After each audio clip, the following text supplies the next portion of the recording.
Maybe you have been carrying something for a long time now. Something that started small and became heavy so gradually that you almost did not notice the weight until one day you realized you could not remember what it felt like to put it down.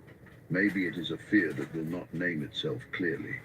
Maybe it is a grief that keeps coming back in waves you thought were finished. You're a pig, Maybe you know it is that? the quiet, persistent ache of wondering where the believing and the hoping and the waiting is aimed at something real.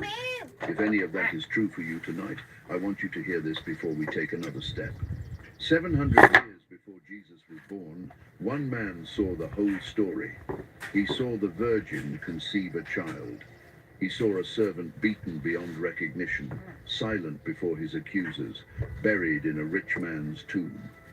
He saw a new heaven and a new earth, where no sound of weeping would ever be heard again.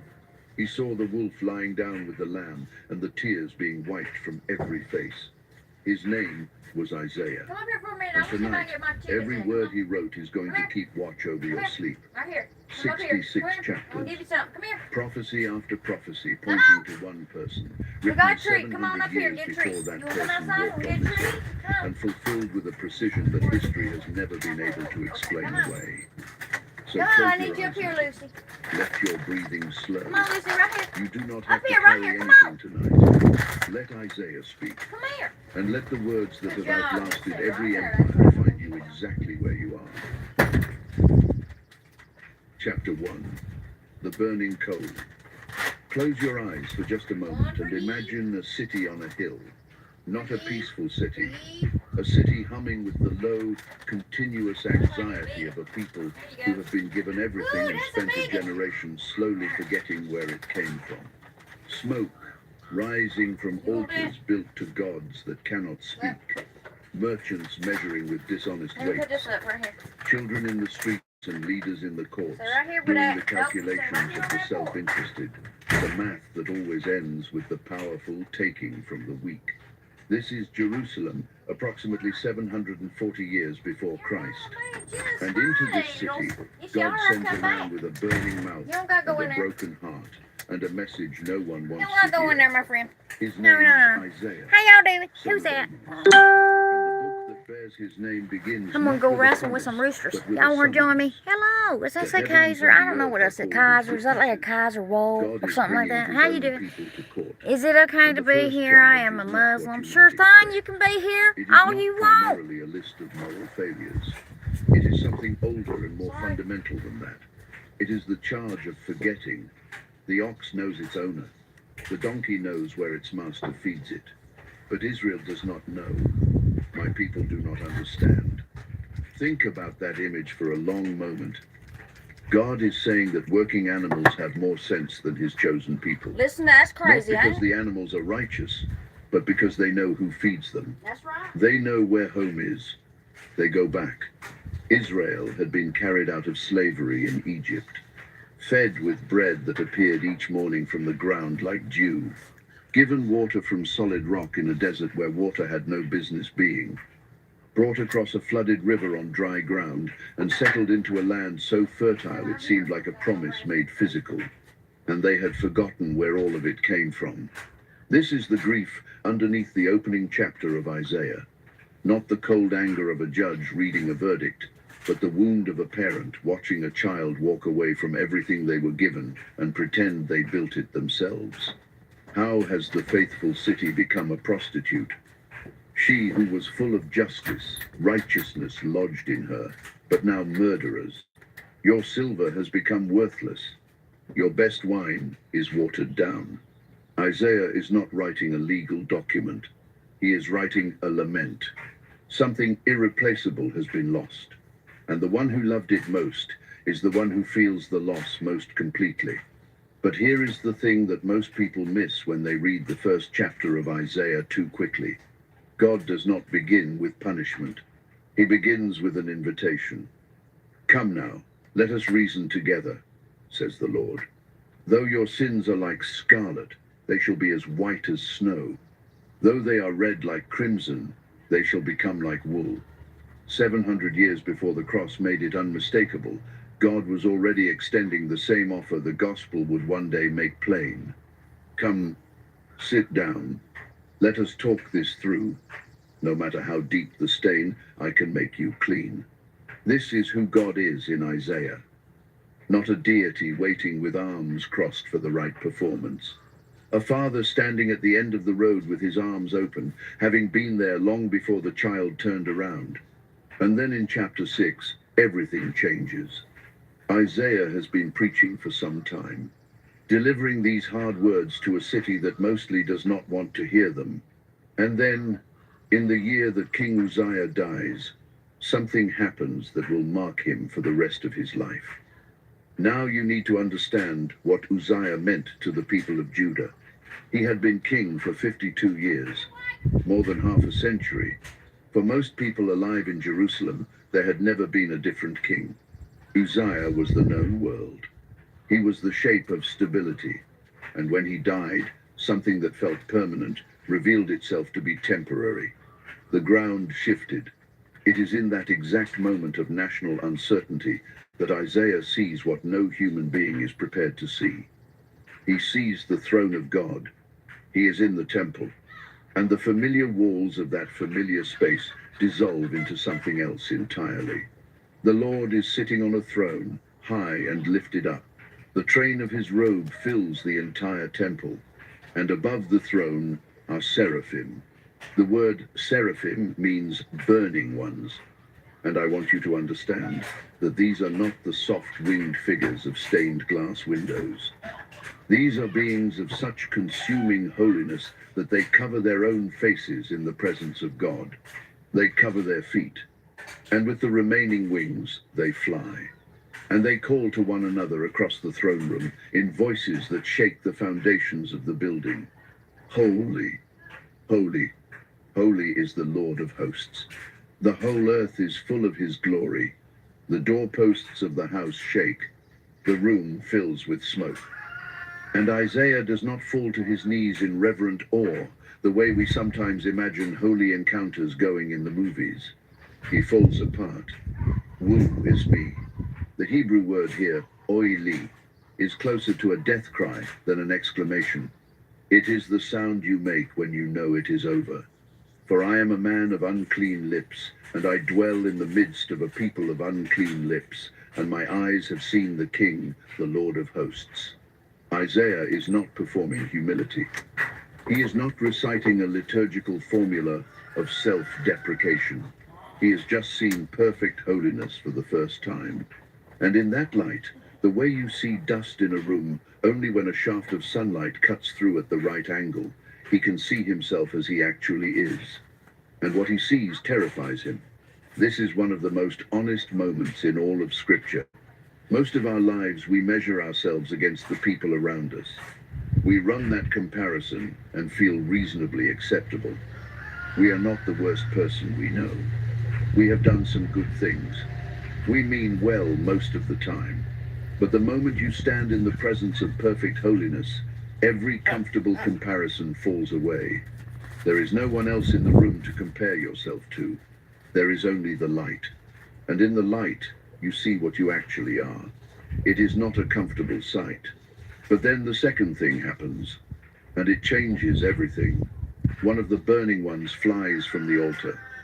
In its hands, held carefully with tongs, is a live coal taken from the fire. And it flies to Isaiah, and touches his mouth with it. Behold, this has touched your lips. Your guilt is taken away. Your sin is atoned for. The coal burns, but it does not destroy. It cleanses. And here is the paradox that Isaiah will spend 66 chapters unpacking. The fire of God's holiness, which should by every right consume the one who stands before it with unclean lips, instead purifies. The judgment falls on the coal, not on Isaiah. Something else takes the burning so that the person can be made clean. 7 centuries before the cross, Isaiah sees its logic in the throne room. Fire that purifies instead of consuming. A substitution that makes the guilty clean. And then God speaks. Not to condemn, not to assign penance, not to outline the conditions under which Isaiah might eventually qualify for reinstatement. He asks a question: whom shall I send? And who will go for us? That word us has fascinated readers for centuries. The plural of counsel, some say. Others hear in it the first quiet echo of a trinity not yet fully revealed. The same us that spoke at the creation of humanity. The same us present at every turning point in the story. And Isaiah, this man who moments ago was declaring himself finished, undone, as good as dead, speaks. Here I am. Send me. Not because he suddenly feels qualified, not because he has resolved the crisis of his inadequacy, but because something was done to him that he could not do for himself. His guilt was taken away. His sin was atoned for. And out of that unearned cleansing came an unearned courage. Here I am. Send me. This is how the mission of Isaiah begins. Not with the most qualified candidate stepping forward. Not with the most impressive resume being selected. With a broken man who was touched by fire and found that the fire did not destroy him. And God gives him an assignment that would have broken a lesser person. Go and tell the people. They will hear but not understand. They will see but not perceive. Their hearts will be hardened, their ears heavy, their eyes shut. And you will keep preaching until the cities are ruined and the land is completely empty. Isaiah asks the question you and I would ask. How long? Until the land is utterly destroyed, God answers. Cities without people, houses without inhabitants. The land left completely desolate. And then, one more word. One sliver of light after a devastating commission. Like a great tree cut to the ground, there is a holy seed in the stump. The stump, the tree will fall. The nation will fall. Everything that looks permanent and established and immovable will fall. But the stump remains. And in that stump, there is a seed. If you feel tonight like you are a stump, if you feel like everything has been cut down and what remains looks like nothing worth mentioning, if the year you are in feels more like an ending than a beginning, hear this from the throne room. There is a holy seed in the stump. God does not call the already whole. He calls the undone, touches them with fire, takes away their guilt, and sends them into the world carrying a message that will outlast everything around it. That is how Isaiah begins. Not with triumph, not with a strategy, with smoke and fire and a whispered yes. Here I am. Let the smoke settle around you now. You are in the presence of the same God who filled that temple. And the coal that touched Isaiah's lips has not gone cold. It is still burning. It is still cleansing. And you are still held by the one whose holiness is not a threat to you tonight, because the fire has already fallen on someone else. Sleep now. The throne room is real, and you are safe in it. Chapter 2. The Virgin and the bird Sign. off my car. There is a kind of faith that only becomes visible when everything around it is shaking. Get Not that the bird faith off that my feels car. easy on a calm Sunday morning. Not the faith that requires nothing from you because nothing is pressing against it. But the kind that has to decide, in the middle of a specific, concrete, terrifying situation, whether the God it has been told about is actually present in the room. That is the faith that chapter 7 puts to the test. And the result is one of the most important passages in the entire book of Isaiah. Let me take you to a specific moment in history. The year is approximately 734 years before Christ. To feel the distance of that, consider this. The city of Rome had not yet been founded. Alexander the Great would not be born for another 400 years. We are deep in an ancient world whose anxieties feel, despite everything, remarkably close to our own. The northern kingdom of Israel has formed a military alliance with Syria. Their combined armies are marching toward Jerusalem with a specific objective. Remove King Ahaz of Judah from the throne. Install a king who will join their coalition. Use the combined force of 3 nations to resist Assyria, the most dangerous empire in the world. The Bible describes what happens in Jerusalem when the news arrives with a single image that does not need any decoration. The heart of Ahaz shook, and the hearts of his people shook as the trees of the forest shake before the wind. That sound, the whole city trembling at once, is the sound this chapter opens with. Ahaz was not a good king. The record of his reign reads like a list of everything a king of Judah was not supposed to do. He had burned his own son as an offering to a foreign god. He had filled Jerusalem with altars to deities his ancestors had spent generations trying to remove. He was a man who looked for solutions in every direction except toward the God of his fathers. And now, with armies closing in, he was already making his own plan. He was going to send silver and gold from the temple treasury to the king of Assyria. He was going to buy protection from the most dangerous power in the world. He was going to manage this crisis with the tools he trusted most: human calculation, political maneuvering, practical compromise. It is at this exact moment that God sends Isaiah to meet him. Isaiah finds the king at a very specific location: the conduit of the upper pool, on the highway to the washer's field. This was the city's water supply infrastructure, which tells you exactly what Ahaz was doing. He was inspecting the water system, calculating how long Jerusalem could survive a siege. A practical man making practical preparations for a crisis he had already decided God was not going to solve. And Isaiah walks up to him with a message that must have sounded almost irresponsible in the circumstances. Be careful. Be quiet. Do not fear. Do not let your heart be faint. The 2 armies coming at you from the north are already finished. They look like fire, but they are only smoke. Within 65 years, the northern kingdom of Israel will cease to exist as a nation.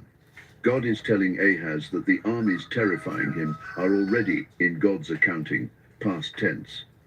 They just do not know it yet, and neither does Ahaz. And then comes one of the most extraordinary invitations in the entire Old Testament. Ask a sign of the Lord your God. Let it be as deep as the place of the dead, or as high as heaven. A blank check. Any sign at any scale. The deepest depth or the highest height. God is offering Ahaz the full range of divine demonstration and saying, choose. And Ahaz refuses. I will not ask. I will not put the Lord to the test. It sounds almost admirable. It sounds like a man respecting the holiness of God. But Isaiah sees through it in an instant. His response comes fast and it carries an edge. Hear then, O house of David, is it too little for you to weary men that you must also weary my God? Ahaz is not being reverent. He is being strategic. The silver and gold from the temple are already packed and ready to send north to Assyria. He has made his decision. He does not want a sign from God, because a sign would create an obligation. A miracle would require a response. Faith would require surrender. And Ahaz has already chosen a different way through. So God does something unexpected. He gives the sign anyway, not to Ahaz alone. Not to one frightened, faithless king trying to engineer his own survival, but to the entire house of David, to the whole dynasty, to every generation that would ever trace its line back to this throne. Therefore the Lord himself will give you a sign. Behold, the virgin will conceive and give birth to a son, and will call his name Emmanuel. 700 years before it happened, spoken into a political crisis involving armies and water infrastructure, and a king who had already sent for Assyrian help, God announced the birth of his son. Now I want to be careful here, because this prophecy has layers, and the layers matter. There is a long and serious theological conversation among scholars about how this prophecy works.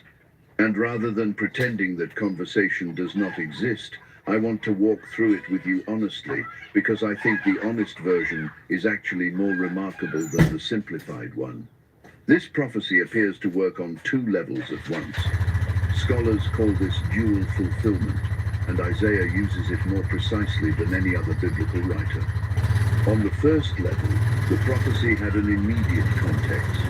A child would be born, and the time frame of the child's early years would serve as a living clock measuring when the immediate threat would be over. Isaiah chapter 8 introduces a son born in that same period, whose name functions as a prophetic sign about the Assyrian threat. Before young children can make the basic choices between good and bad, the two kings threatening Ahaz would be dealt with. The historical events followed that timeline. Syria fell to Assyria in 732 years before Christ. The immediate crisis resolved, but the language Isaiah chose for this prophecy was far too large to be contained by a single historical moment. When Jewish scholars in Alexandria translated the Hebrew scriptures into Greek roughly 250 years before Christ, they translated the Hebrew word alma in this passage with the Greek word parthenos. Parthenos means virgin, specifically, not simply a young woman, a virgin. Those translators, centuries before Jesus, recognized something in the texture of this prophecy that pointed past its immediate context towards something not yet fulfilled. The name they were translating was not just a name for a child born in a political crisis. Emmanuel, God with us. That name carries a weight that no ordinary birth, however significant to its time, can fully bear. And then Matthew, writing in Greek, quotes this exact translation and applies it with complete deliberateness to the birth of Jesus. A virgin shall conceive and bear a son, and they shall call his name Emmanuel, which means God with us. The sign refused by a faithless king became the greatest sign in human history. The word spoken to save one city from one political crisis contained within it the announcement of the one who would come to save the whole world from something far older and far deeper than any army. That is the God who speaks in Isaiah. The one who can embed an eternal promise inside a moment of immediate crisis without either one cancelling the other out. And Isaiah is not finished. Because what follows in chapters 9 through 12 is a concentration of messianic prophecy, so dense and so specific that reading it after knowing the story of Jesus feels like watching a photograph develop in a dark room. The image was always there in the chemical surface. The light is simply bringing it visible. The people walking in darkness have seen a great light. On those living in the land of deep darkness, a light has dawned. Isaiah chapter 9. Written to a nation being consumed by the Assyrian military machine. But the prophet's eye has already traveled past that particular darkness to something breaking through from the other side of history. For to us a child is born, to us a son is given, and the government shall be upon his shoulder. And his name shall be called Wonderful Counselor, Mighty God, Everlasting Father, Prince of Peace. Let those four titles settle in the room with you tonight. Wonderful Counselor. The Hebrew word for wonderful here is the word used for the miracles of the Exodus. This is not merely wise advice. This is counsel that operates in the dimension of the miraculous. Mighty God. In Hebrew, El Gibor, one of the primary names for God himself. Not a mighty leader, not a mighty warrior among men. Mighty God. Isaiah is saying that the child who will be born will be, in some sense that requires the rest of history to make clear. God, Everlasting Father, not a son in a dynasty, not another entry in a genealogy, the Father of eternity itself, the source and sustainer of time, Prince of Peace. The Hebrew word shalom means far more than the quiet you feel when a conflict is temporarily absent. It means wholeness, completeness, the restoration of everything in the creation that has been broken since the beginning. This child will not negotiate a truce. He will heal the original fracture. No king in the history of Israel was ever called Mighty God. No human ruler was ever called Everlasting Father. Isaiah is pointing at someone who belongs to a category that human political history has no name for. And then in chapter 11, the prophecy takes root in a specific family tree. There shall come forth a shoot from the stump of Jesse, and a branch from his roots shall bear fruit. Jesse was the father of King David. The royal line flowing from David had become, by Isaiah's time, a dynasty in decline. Faithless kings, corrupted worship, a monarchy that had forgotten it existed to serve rather than to take. The tree was diseased, and Isaiah is saying it would eventually be cut down, but not destroyed. From the stump, a shoot. From the roots, a branch. From the wreckage of a dynasty that could not sustain itself, one final descendant would emerge, and on him the Spirit of the Lord would rest. Not temporarily, not partially, in its full sevenfold completeness. The Spirit of wisdom and understanding, the Spirit of counsel and might, the Spirit of knowledge and the fear of the Lord. And this branch would not judge by appearances. He would not decide by what he hears with his ears. He would judge the poor with righteousness and decide with equity for the ones the world has stopped paying attention to. 700 years before the Sermon on the Mount, Isaiah saw the values of the kingdom that sermon would describe. And then the vision expands to something that makes every human political hope look small by comparison. The wolf shall dwell with the lamb. The leopard shall lie down with the young goat. The calf and the lion together. And a little child shall lead them. This is not decorative poetry. This is a description of a world where the fundamental hostility built into nature after the fall has been completely undone, where the predator no longer hunts the prey, where a child can walk through the most dangerous terrain on earth without a trace of fear. Isaiah is seeing beyond the restored Jerusalem, beyond the return from exile, beyond the reign of any earthly king. He is seeing the new creation, the restoration of what Eden was always pointing toward before it was lost. And it will happen, Isaiah says, because the earth shall be full of the knowledge of the Lord as the waters cover the sea.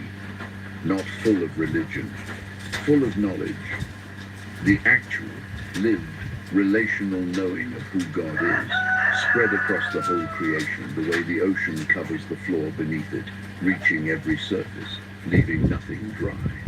Rest in that image for a moment tonight. A child was promised in the middle of a water inspection during a military crisis.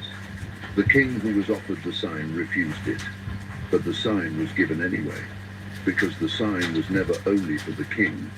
It was for you. It was for every generation that would ever read these words in the dark and need to know that the light has a name.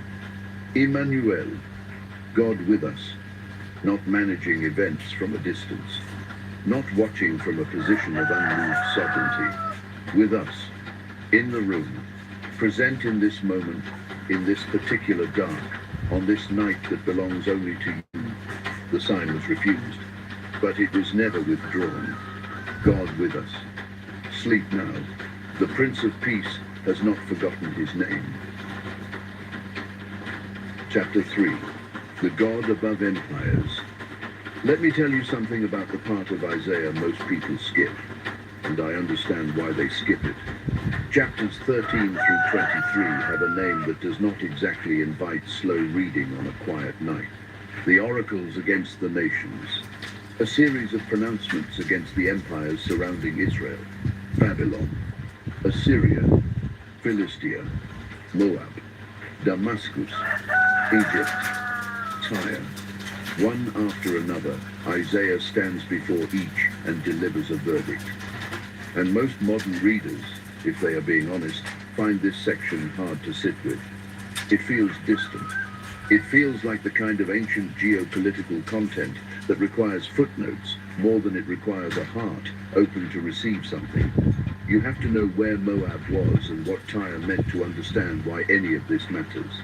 But I want to show you something tonight that I believe is one of the most important things in the entire book.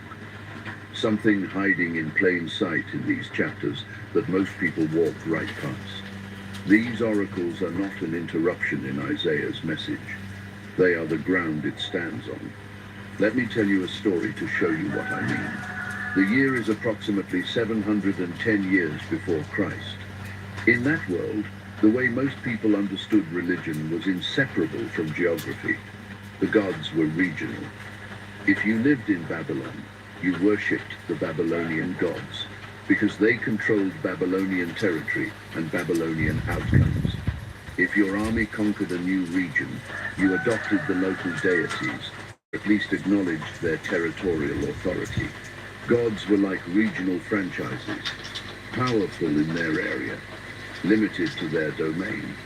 This assumption was so deep in the ancient world that it was almost never questioned. It was simply the way things worked. And then Isaiah stands up and does something that must have seemed almost absurd in his context. He delivers detailed, specific, accurate prophecy about the inner workings of every major empire from Mesopotamia to the Mediterranean coast, in the name of the God of a small, politically insignificant nation in the hills of Judah. Not because that God controls the territory of Judah, but because that God controls everything. Consider what Isaiah says about Babylon in chapter 13. At the time he writes this, Babylon is powerful but not yet supreme. Assyria is still the dominant force in the ancient world. And yet Isaiah describes the fall of Babylon with specificity that only makes full sense 160 years later. He says Babylon will become like Sodom and Gomorrah, never to be inhabited again. Wild animals will rise up there. Owls will fill the houses. It will never be rebuilt. 100 years after Isaiah writes this, Babylon reaches the absolute peak of its power under Nebuchadnezzar. It becomes the greatest empire the ancient world has seen. It conquers Jerusalem. It destroys the temple. It carries the people of Judah away in chains. And then, in 539 years before Christ, Cyrus the Persian walks into Babylon without a battle, and the empire ends. The city that once held the known world in its fist becomes, over the following centuries, a ruin so complete that ancient travelers describe it as a hunting ground. It has never been rebuilt as a functioning city. Isaiah wrote that before Babylon even reached its peak. Now here is the deeper message running underneath all of these oracles. The one that is easy to miss if you are only reading the surface. By pronouncing specific, accurate judgment on nation after nation, Isaiah is not simply predicting the future. He is making a theological claim that was genuinely revolutionary in this world. There is only one God, and he is the God of history, not of geography. He does not have a territorial limitation. He is not the God of the Judean hill country, while Marduk handles Babylon and Ammon handles Egypt. He is the God who holds every nation, every empire, every human power structure simultaneously in his knowledge and his purpose. He is moving all of them, willingly or not, toward a destination he has already chosen. The oracles against the nations are the evidence for that claim. Not argued, demonstrated. Here is what will happen to Babylon. Here is what will happen to Moab. Here is what will happen to Egypt. Watch, and then decide what you believe about the God who told you in advance. Now I want to and complicated in the way that only family relationships can be. Ruth, the great-grandmother of King David, was a Moabite woman. The bloodline of the entire Davidic dynasty, which means the bloodline of Jesus himself, carries Moabite ancestry. And yet Moab had also been an adversary. The history between them was long and wounded on both sides. When Isaiah delivers the oracle against Moab in chapters 15 and 16, something unexpected happens. He weeps. My heart cries out for Moab. He describes the refugees fleeing, the waters drying up, the green things fading, and he is not celebrating. He is grieving the destruction of a nation that was his people's enemy. This is the character of the God whose words Isaiah carries, the one who judges because justice requires it, who never takes pleasure in the destruction of the wicked, who would, given any response at all, infinitely prefer to heal rather than to break. The prophet who wept for Moab was reflecting the heart of a God who takes no pleasure in the fall of anyone. And then the oracle about Egypt in chapter 19 says something that should have been startling to everyone who heard it. Isaiah looks past the coming judgment on Egypt and sees something on the other side. A day when there will be an altar to the Lord in the midst of Egypt, when the Egyptians will cry out to God and he will hear them and send them a savior. And on that day, Israel will be a third alongside Egypt and Assyria, a blessing in the midst of the earth. And then God says something about these two nations, the house of slavery and the nation that scattered the northern tribes, that is almost breathtaking in its scope. Blessed be Egypt, my people, and Assyria, the work of my hands, and Israel, my inheritance. Egypt, my people, the nation that made Israel build cities with their bare hands and killed their infant sons, is called my people by the God of Israel. 700 years before, Paul writes in his letter to the Romans that there is no distinction between Jew and Greek, because the same Lord is Lord of all. Isaiah is already seeing it. The salvation God is planning is not a regional project. It is not an ethnic restoration. It is the rescue of the entire human family. Every nation, every people, every tongue, all of them eventually called by the same word, my people. Now let me take you to chapter 22, because it contains something that is easy to rush past, but that I think speaks directly into the way we sometimes respond to crisis. Isaiah is looking at Jerusalem itself, and he describes something that disturbs him deeply. The enemies are approaching, the situation is serious, and the people of the city are on the rooftops, celebrating, not in the temple, not in prayer, not in the honest reckoning that the moment requires. On the rooftops, eating and drinking, saying to one another, let us eat and drink, for tomorrow we die. There is a kind of response to crisis that looks like freedom, but is actually its opposite. The decision to numb, to fill the silence with noise, and the anxiety with pleasure, and the fear with distraction, not because the problem has been solved, but because looking directly at it costs something you have decided not to pay. Isaiah names it clearly. And then he says that a sin responded to this way, with celebration instead of honest facing, carries a weight that does not lift easily. But here is what keeps appearing underneath every oracle of judgment in these chapters. Every single one of them, without exception, ends with a glimpse of something on the other side. The oracle against Tyre in chapter 23 ends with a vision of Tyre's wealth, eventually flowing toward the glory of God. Even the great commercial empire, after its judgment, after its fall, its resources will one day serve the purposes of the one who outlasted it. This is what the oracles against the nations are ultimately teaching. Not that God enjoys the destruction of what he made, but that every structure built on a false foundation must eventually fall. Every empire built on the premise that its own power is the final word on history must eventually be corrected by the God who holds all of history. The falling is not the end of the story. The falling is the painful, necessary clearing of the ground for something that can actually last. The nations Isaiah named are gone. Babylon is rubble. Assyria is dust. Moab and Philistia and the great city of Tyre have passed from the earth as though they never were. But the God who pronounced their judgment is still here, still moving, still carrying his purposes forward through every rise and fall of every human power structure that has come and gone since Isaiah wrote these words. And that means something for tonight. Whatever feels like an empire in your life, whatever feels too large and too permanent and too established to ever be moved, it is not larger than the God who brought Babylon to rubble with a word. He is not surprised by the things that frighten you.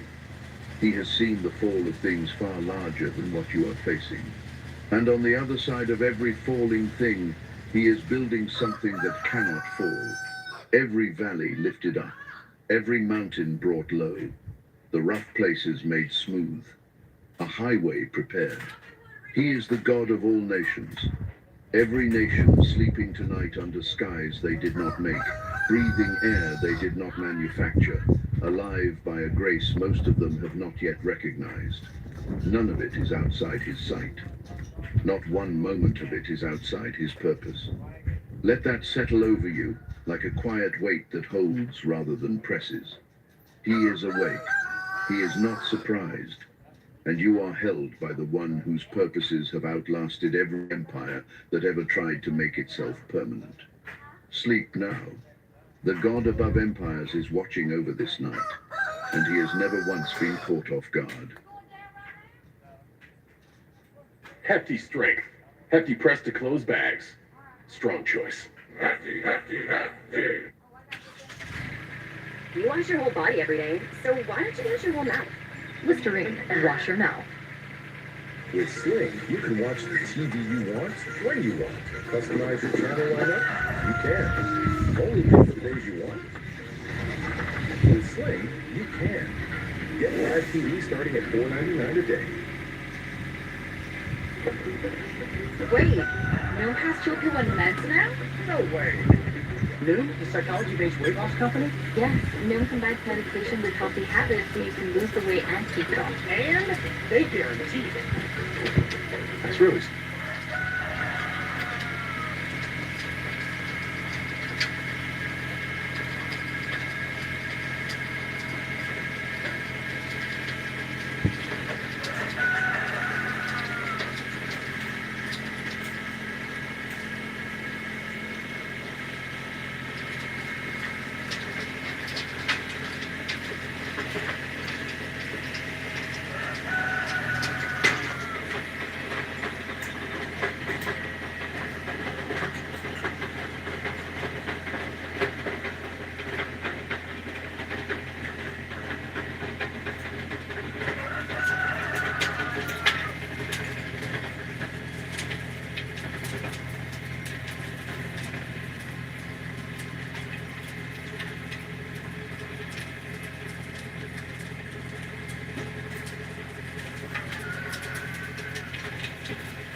You turned off.